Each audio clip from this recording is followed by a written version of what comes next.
Internet of Things. Internet of Things refers to the devices, vehicles, appliances, and other electronic items that are embedded with a software system that connects it to an internet to transmit data to the connected device. Your smartwatch, cars, home appliances that now has sensors for ease of access with your smartphone come under this broad category. It is making life easier, no doubt, but it is also creating scope for other big disadvantages that we are slowly adapting into our lives. The best example of Internet Things is the home security. So the Internet Things is the key driver behind a completely smart and secure home.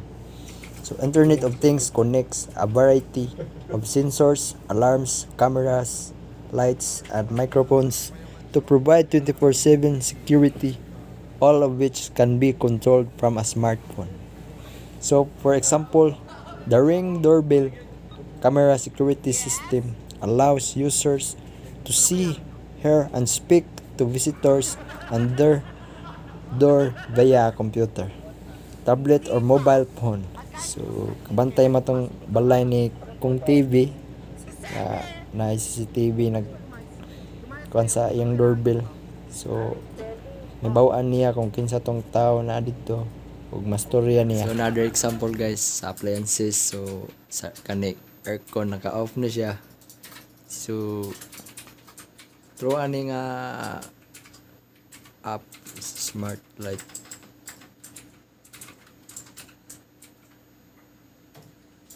So atong i-on. So off na siya, so ato i-on.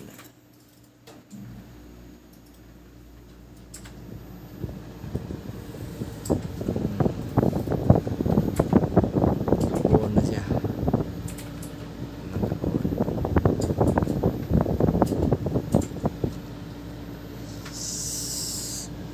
Ato i-off. Napaw. Oh, na po. So, one of example of Internet Things. So, kani siya. Good day to all of us, especially to our instructor, Ma'am Pintor. This is Nisel E. Pugado. My assigned topic is all about the cons of Internet of Things. When we say about the cons, it is the negative effect of Internet of Things. First is loss of employment. Depending more on machines and devices with the help of Internet is depriving a lot of people of their jobs. One example is in the production. The more machines and devices that a company have, the lesser the employment that they hired. Next is the compromising privacy. You never know when your smart TV could be turned into a spy camera that tracks your movements and private moments. The negative, if some hotels will put CCTV and that private moments will be exposed or revealed. The next is the radiation everywhere. Scientists have been warning about the health applications that could arise to ever exposure to radiation. IoT is an ever bigger demand.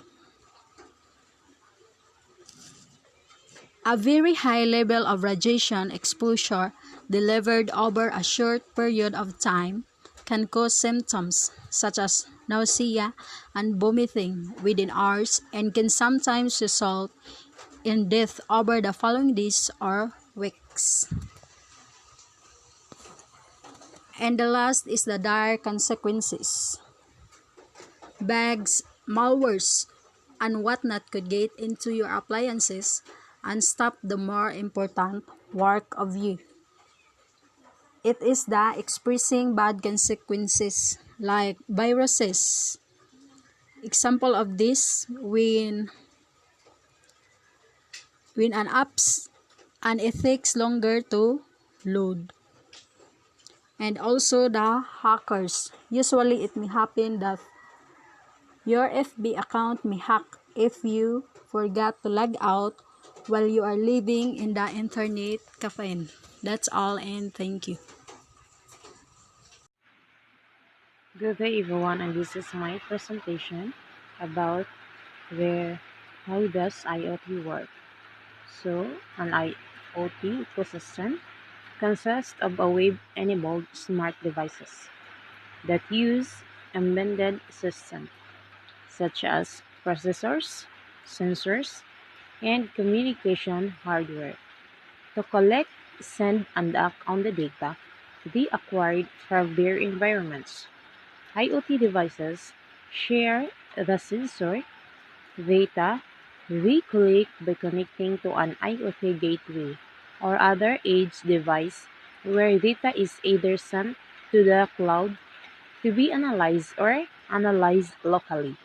Sometimes these devices communicate with other related devices and act on the information they get from one another. The devices do most of the work without human intervention, although people can interact with the devices, for instance, to set them up, give them instruction, or access the data. And that's all. Thank you. So next is the importance of Internet of Things. So why is Internet of Things important? The Internet of Things helps people live and work smarter, as well as gain complete control over their lives. So, maong importante ang Internet of Things kay para makatabang sa mga tawo nga mabuhi ug magtrabaho nga mas maalomon ingon man makakuha og hingpit na kontrol sa ilang mga kinabuhi. In addition to offering smart devices to automate homes, Internet of Things is essential to business. Gawas pa sa pagtanyag sa mga smart devices aron ma-automate ang mga balay, ang IoT hinungdanon sad sa negosyo. It is essential to business because Internet of Things provides businesses with a real-time look into how their systems really work, delivering insights into everything from the performance of machines to supply chain and logistics operation. Gihatagan sa Internet of Things ang mga negosyo sa usa ka tinuod nga oras nga pagtan-aw kung giunsa ang ilang mga sistema pagpalihok ug paghatod sa mga panabot sa tanan gikan sa paghimo sa mga makina hangtod sa supply chain ug mga operasyon sa logistic. Next is Internet of Things enables companies to automate processes and reduce labor costs. It also cuts down on waste and improves service delivery, making it less expensive to manufacture and deliver goods, as well as offering transparency into customer transactions. Gitugutan sad sa Internet of Things ang mga kumpanya nga ma-automate ang mga proseso ug makunhuran ang mga gastos sa pagtrabaho. Ug gipamove-an usab niini ang mga basura ug gipauswag ang paghatod sa serbisyo nga gihimo nga dili kaayo mahal ang paghimo ug paghatod sa mga butang ingon man ang pagtanyag sa transparency sa mga transaksyon sa customer. As such, Internet of Things is one of the most important technologies of everyday life, and it will continue to pick up steam as more businesses realize the potential of connected devices to keep them competitive. Ingon ni ana, ang Internet of Things usa sa labing hinungdanon nga teknolohiya sa adlaw-adlaw nga kinabuhi ug magpadayon kini sa pagkuha sa singaw samtang daghang mga negosyo ang nakaamgo sa potensyal sa konektado nga maaparato aron mapadayon sila nga kompetisyon. And that's all. This is Kenneth Batak So let's start my assigned topic. Internet of Things or IoT is standards and frameworks. There are several emerging IoT standards including the following. First, IPv6 over low power wireless personal area network or 6 low PAN is an open standards defined by the Internet Engineering Task Force. The 6 low PAN standards enable any low power radio to communicate to the internet, including 804.15.4 Bluetooth Low Energy or BLA and C-Wave or for home automation. So the second is Zigbee is a low power, low data rate wireless network used mainly in industrial settings. Zigbee is based on the Institute of Electrical and Electronics Engineering or IEEE 802.15.4 standard. The Zigbee Alliance created the universal language for IoT that enables smart objects to work securely on any network and understand each other. And the third is LightOS is a Unix-like operating system or OS for wireless sensor networks. LightOS supports smartphones, wearables, intelligent manufacturing and applications, smart homes, and the Internet of Vehicles or IOV. The OS also serves as a smart device development platform. And the last one, M2M is a machine-to-machine service layer that can be embedded in software and hardware to connect devices.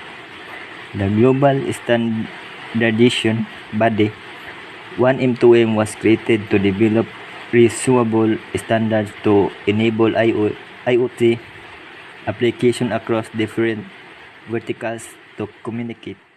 The first internet appliance, for example, was a Coke machine at Carnegie Mellon University in the early 1980s.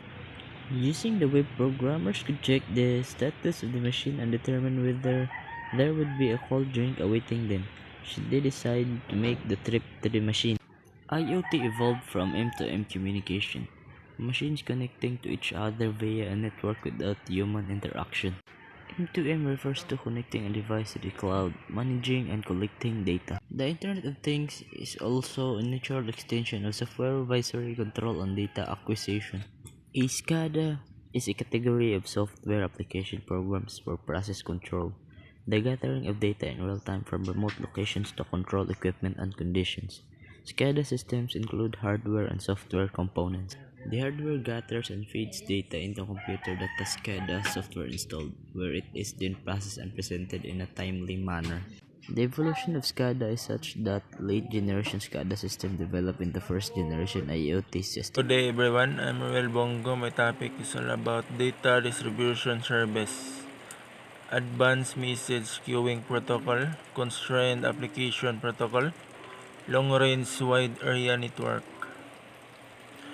The data distribution service was developed by Object Management Group and it's an IoT standard for real-time, scalable and high-performance machine-to-machine communication. The data distribution service for real-time system that aims to enable defendable, high-performance, real-time, scalable data exchanges using a publish-subscribe pattern. What is Advanced Message Queuing Protocol? It's an open-source published standards for synchronous messaging by wire. EMQP is Advanced Message Queuing Protocol, enables encrypted and interoperable messaging between organizations and applications. The protocol is used in client-server messaging and in IoT device management. The defining features of advanced message queuing protocol are message orientation, queuing, routing, reliability, and security. And what is Constrained Application Protocol? It's a protocol designed by the IETF that specifies how low power compute constrained devices can operate in the Internet of Things.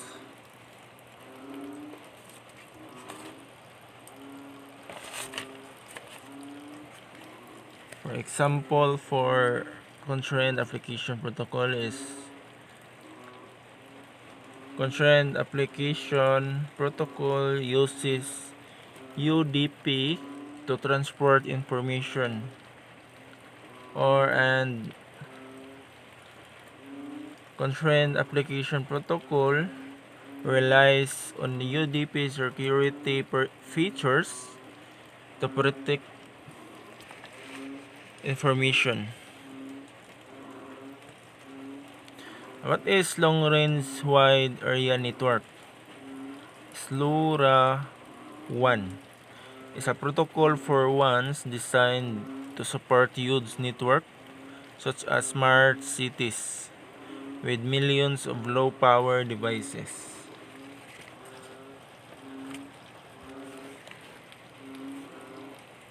Long range wide area network is an abbreviation for long range wide area network. It's a type of low power wide area network is LP1 that uses open source technology and transmit over unlicensed frequency bands designed for the Internet of Things.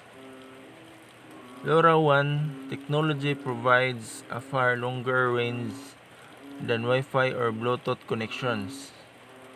Works even indoor and especially valuable for applications in remote areas where cellular networks have poor coverage.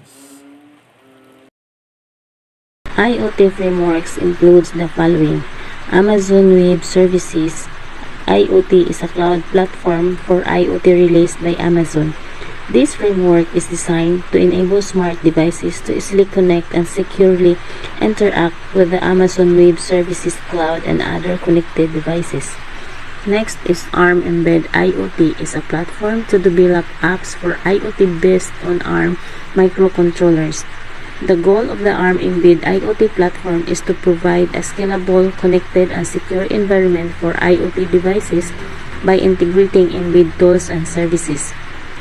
Next is Microsoft Azure IoT is a platform that consists of a set of services that enables users to interact with and receive data from their IoT devices as well as perform various operations over data, such as multi-dimensional analysis, transformation, and aggregation, and visualize those operations in a way that's suitable for business. Next is Google's Brillo Wave is a platform for the rapid implementation of IoT applications. The platform consists of two main backbones, Brillo and Android-based operating system for the development of embedded low-power devices, and Wave, an IoT-oriented communication protocol that serves as the communication language between the device and the cloud. Last is the Calvin. Calvin is an open-source IoT platform released by Ericsson, designed for building and managing distributed applications that enable devices to talk to each other. Calvin includes a development framework for application developers as well as a runtime environment for handling the running applications. Consumer and enterprise IoT applications. There are numerous real-world applications of the Internet of Things, ranging from consumer IoT and enterprise IoT to manufacturing and industrial IoT. IoT applications span numerous verticals including automotive, telecom, and energy. In the consumer segment, for example, smart homes that are equipped with smart thermostats, smart appliances, and connected heating, lighting, and electronic devices can be controlled remotely via computers and smartphones. Wearable devices with sensors and software can collect and analyze user data, sending messages to other technologies about the users with the aim of making users' life easier and more comfortable. Wearable devices are also used for public safety, for example, improving first responders response times during emergencies by providing optimized routes to a location or by tracking construction workers or firefighters' vital signs at life-threatening sites. In healthcare, IoT offers many benefits, including the ability to monitor patients more closely using an analysis of the data that's generated. And hospitals often use IoT systems to complete tasks such as inventory management for both pharmaceutical and medical instruments. And smart buildings can, for instance, reduce energy cost using sensors that detect how many occupants are in a room. So the temperature can adjust automatically. For example, turning the air conditioner on if sensors detect a conference room is full of, turning the heat down if everyone in the office has gone home. And in agriculture, IoT-based smart farming systems can help monitor, for instance, for instance, light temperature, humidity, and soil moisture of crop fields using connected sensors. IoT is also instrumental in automating irrigation systems. So, in a smart city, IoT sensors and deployments such as smart streetlights and smart meters can help elevate traffic, conserve energy, monitor and address environmental concerns, and improve sanitation. And privacy issue. The Internet of Things connect billions of devices to the Internet and involve the user of billions of data points, all of which need to be secured due to its expanded attack surface. IoT security and IoT privacy are cited as major concern. In 2016, one of the most notorious recent IoT attack was Mirai, a botnet that infiltrated domain name a server provider Dane and took down many websites for an extended period of time in one of the biggest distributor denial of service or DDoS attacks ever since. Attackers gain access to the network by exploiting poorly secured IoT devices. Because IoT devices are closely connected, all a hacker has to do is exploit one vulnerability to manipulate all the data, rendering it unusable. Manufacturers that don't update their devices regularly or all at all leave them vulnerable to cyber criminals. Additionally, connected devices often ask users to input their personal information, including names, ages, addresses, phone numbers, and even social media accounts, information that invaluable to hackers. Hackers aren't the only threat to the Internet of Things. Privacy is another major concern of IoT users. For instance, companies that makes us distribute consumers' IoT devices could use those devices to obtain and sell user personal data.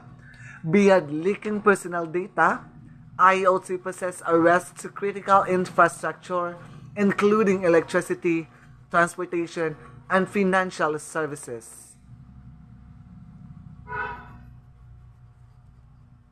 The history of Internet of Things.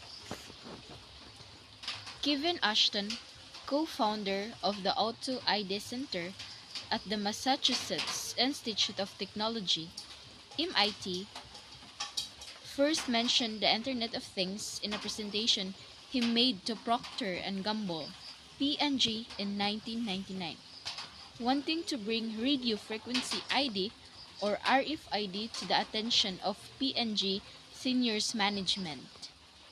So radio frequency, for the information of all, it is a technology that uses radio waves to passively identify a tagged object. It is simple, scalable, and inexpensive.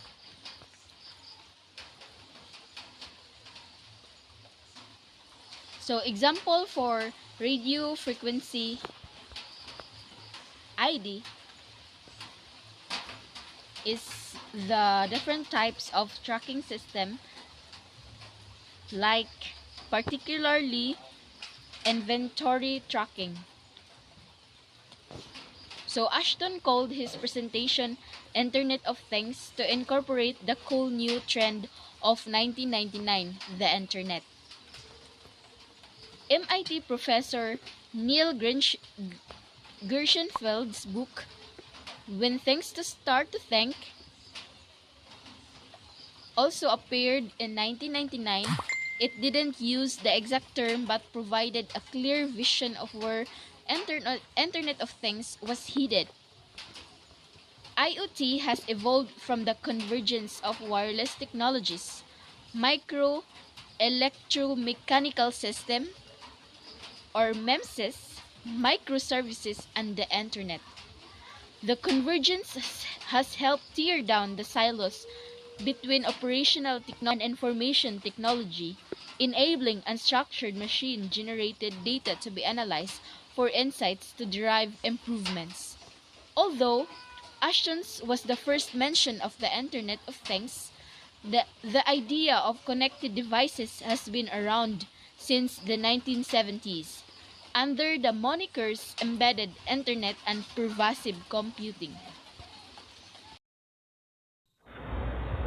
So M2M or machine to machine. So M2M is a broad label that can be used to describe any technology that enables network devices to exchange the information and perform actions without the manual assistance of humans. Subot sa sabot, ang M2M is a broad term nga nag-refer sa bisan unsa nga technology nga nag-allow sa network device to share data and conduct actions without the need of human intervention. Next is artificial intelligence and machine learning. Facilitate the communication between systems, allowing them to make their own autonomous choices. So kaning duha or pinaagyan ng duha, mas mapadali ang communication para sa system o para makakommunicate with one another and make their own decisions.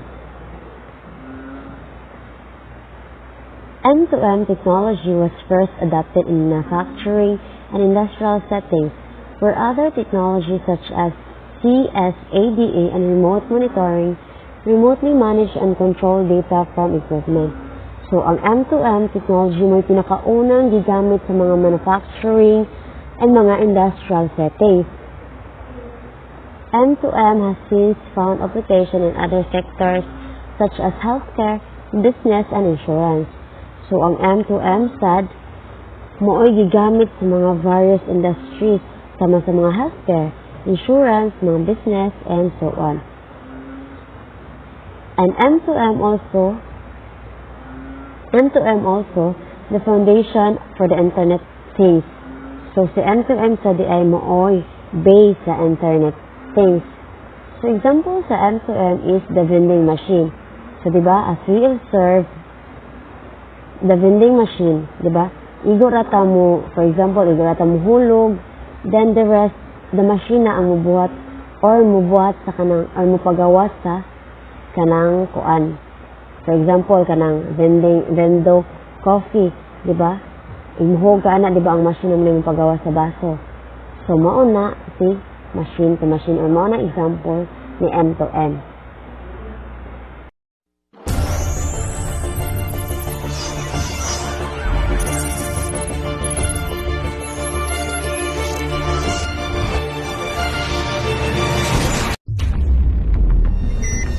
How M2M work? The main purpose of machine-to-machine technology is to tap into sensor data and transmit into a network. Unlike SCADA or other remote monitoring tools, M2M systems often use public networks and access methods, for example, cellular to or Ethernet, to make it more cost-effective. The main components of an M2M system include sensors, RFID, Wi-Fi, or a cellular communication link, an autonomic computing software programmed to help a network device interpret data and make decisions. These M2M applications translate the data which trigger pre-programmed automated actions. One of the most well-known types of a machine-to-machine communication is telemetry, which has been used since the early part of the last century to transmit operational data. The pioneers in telemetrics first used the telephone lines and later the radio waves to transmit performance measurements gathered from monitoring instruments in remote locations. M2M applications and examples. Machine-to-machine communication is often used for remote monitoring. In product restocking, for example, a vending machine can message the distributor's network or machine when a particular item is running low to send a refill. An enabler of asset tracking and monitoring, M2M is vital in warehouse management systems or WMS and supply chain management or SCM. Utilities companies often rely on M2M devices and applications to not only harvest energy, such as oil and gas, but also to bill customers through the use of smart meters and to detect worksite factors such as pressure, temperature, and equipment status. Machine-to-machine app. In telemedicine, M2M devices can enable the real-time monitoring of patients' vital statistics, dispensing medicine when required, or tracking healthcare assets. The combination of the IoT, AI, and ML is transforming and improving mobile payment processes and creating new opportunities for different purchasing behaviors. Digital wallets, such as Google Wallet and Apple Pay, will most likely contribute to the widespread adoption of M2M financial activities. Smart home systems have also incorporated M2M technology. The use of M2M in this embedded system enables home appliances and other technologies to have a real-time control of operations as well as the ability to remotely communicate. M2M is also an important aspect of remote control software, robotics, traffic control, security, logistics, and fleet management and automotive. Key features of M2M. Key features of M2M include low power consumption in an effort to improve the system's ability of effectively service M2M applications. A network operator that provides packet switch service. Monitoring abilities that provide functionality to detect events. Time tolerance, meaning data transfers can be delayed. Time control, meaning data can be only sent or received at specific predetermined periods. Location-specific triggers that alert or wake up devices when they enter particular. The ability to continually send and receive small amounts of data. Good day sa tanan. I am Benelu Cower. I am going to tackle about the machine-to-machine requirements. So, according to the European Telecommunication Standards Institute or the ATSI, requirements of an M2M system includes the following. So, first is the scalability. The M2M system should be able to continue to function efficiently as more connected objects are added. O, although daghan kag i-connect nga mga objects, dapat ang M2M system padayon ra ang pag-function niya. Next is the anonymity or the confidentiality. The M2M system must be able to hide the identity of an M2M device when requested, subject to regulatory requirements. So, dapat naka-hide jud ang identity sa M2M device. Next is the logging. M2M system must support the recording of important events. So, dapat naka-record jud ang mga important events like like field installation attempts, then service not operating, or the occurrence of false information. The logs should be available by request. Next is the M2M application communication principles. M2M systems should enable communication between M2M applications in the network and the M2M device or gateway using communication techniques such as short messages. And IP-connected devices should also be able to communicate with each other in a peer-to-peer manner. So that is also the requirements for the M2M application communication principles. Next is the delivery methods. The M2M system should support unicast, anycast, multicast, and broadcast communication modes, with broadcast being replaced by multicast or anycast. So, whenever possible, para sa ma-minimize ang load sa communication network. So, that is the delivery methods. That is also a requirements. Next is the message transmission scheduling. M2M systems must be able to control network access and messaging schedules and should be conscious of M2M applications scheduling delay tolerance. So, dapat sad makontrol ang pag-access sa network. So, that is also one of the requirements. So, last is the message communication path selection. Optimization of the message communication paths within an M2M system must be possible and based on policies. So, dapat naka-based siya sa policies. So, like for example, transmission failures, then mga delays, kung naailaing mga paths or agianan, then network costs. So, that's all the M2M requirements. Thank you. M2M security.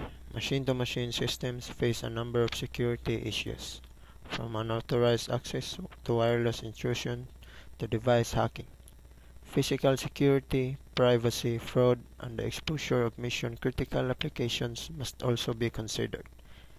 Typical M2M security measures include making devices and machines tamper-resistant, embedding security into the machines, ensuring communication security through encryption and securing back-end servers, among others. Segmenting M2M devices onto their own network and managing device identity, data confidentiality, and device availability can also help combat M2M security risks. M2M standards. Machine-to-machine technology does not have a standardized device platform, and many M2M systems are built to be task or device specific. Several key M2M standards, many of which are also used in IoT settings, have emerged over the years, including OME, Open Mobile Alliance Device Management, a device management protocol; OME Lightweight M2M, a device management protocol; MQTT, a messaging protocol; TR069 technical report, an application layer protocol; HyperCat, a data discovery protocol; OneM2M, a communication protocol; Google Thread, a wireless mesh protocol; AllJoin, an open source software framework. Lastly, I will tackle about the history of M2M. While the origins of the acronym are unverified, the first use of machine-to-machine communication is often credited to Fyodor Paraskevakos, who invented and patented technology related to the transmission of data over telephone lines, the basis for modern-day caller ID. The Nokia was one of the first companies to use the acronym in the late 1990s. In 2002, it partnered with Opto22 to offer M2M wireless communication services to its customers. So in 2003, M2M magazine launched. The publication has since defined the 6 pillars of M2M as remote monitoring, RFID, sensor networking, smart services, telematics, and telemetry.